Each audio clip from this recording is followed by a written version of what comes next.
Hi, my name's Brad Reitz. I'm here to introduce you to sequence number 5. Before I start, I just want to congratulate you on making it to this point in the class. There's only 4 days left. There's a lot of important work to do still for project number 5, but we're almost there. So project number 5 is called A Report on Effective Business Writing. Let me tell you first off that you don't have to learn a new format for this assignment. It's in memo format. Jonathan and I, we don't have anything new to teach you about how you use language or how you approach your audience, conciseness, or organization. Those things are all important. We expect for you to use what we've taught you about those 4 elements up to this point, but there's no new perspective. Now, the fact that it's a report is something that's different. So what is a report?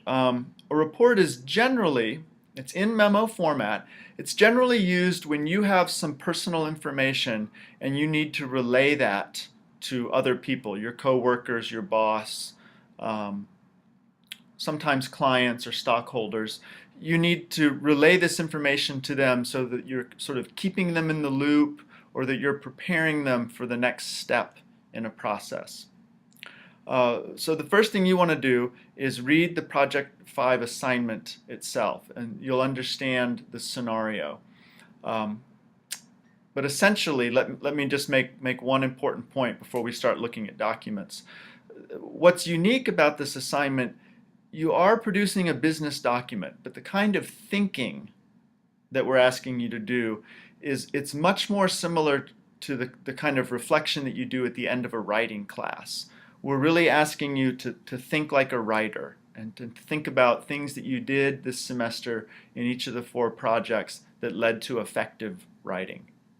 So let me now walk you through the different documents that you'll be looking at leading up to completing this project. So the first document you need to look at is the Project 5 assignment itself. I'll leave it to you to read through all the details, but let me give it to you in a nutshell. What you're doing in this assignment is you're writing to incoming Business 102 students, so they don't know anything about this class, and you're trying to tell them, in your opinion, what is the single most important element in business writing. So you have the same 4 elements to choose from that you talked about a few weeks ago in your first homework assignment. Audience, conciseness, language, and organization. You've written about each of those elements in each of the 4 projects, so you have plenty of experience thinking about these elements. But this is a new way to look at it. You have to pick just one, and you have to be able to talk about how you use that element in all 4 of the projects this semester. Let me also just draw your attention to the second page. I've taught this project twice before, and there's a few pitfalls that cause students to lose points. So I've tried to give you 4 little pointers here so that you hopefully avoid the 4 most common mistakes that I see that cause students to lose points. So pay special attention to these. And I'll also point out real quick that this final project has no writer's reflection. So when you hand it in, it'll just be the final draft with the rubric pasted below. Okay, the next thing you'll do is look at homework number 14. Homework number 14 is simply a pre-writing exercise, a place for you to do a little brainstorming to try out 2 different elements before you choose the one that you're going to go with for the project itself. So the instructions here are very clear. Once you have written about 2 elements, you'll then decide which of these do you think has the best potential, and you'll post that to the discussion board. So you'll see in the post on Monday, we'll be asking you to post one of the paragraphs you write in this homework assignment, post it to the discussion board, and then respond to each other. This is just a way to knock some ideas around so that you've really chosen your element carefully before you start writing. Okay, there's one more thing to look at, and that's a sample paragraph. On Monday, you'll also see this sample paragraph in the post on the blog. Jonathan and I purposely, we don't want to give you a a full report sample of this. We don't want to over influence what you say in this project. It really needs to be personal.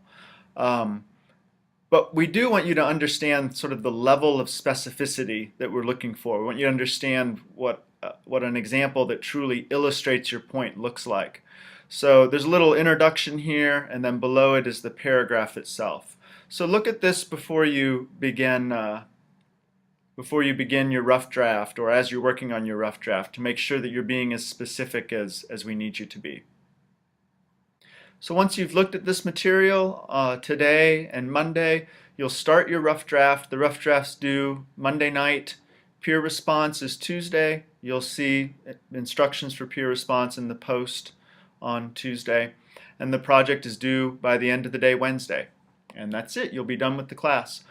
One last reminder, on Tuesday's post you'll be directed to course evaluations. This is the first time that we've taught Business 102 online. It's especially valuable to us to see what you think about this class. So there'll be instructions in the post for how to access the course evaluations. Please, please take the time to complete those evaluations. Other than that, this is the last time I'll see you. Thanks for joining us on this first time voyage of this class. We've had fun. It's been challenging. It's been a lot of work. I'm glad it's the end, but I've enjoyed it. I hope you have too. Thanks.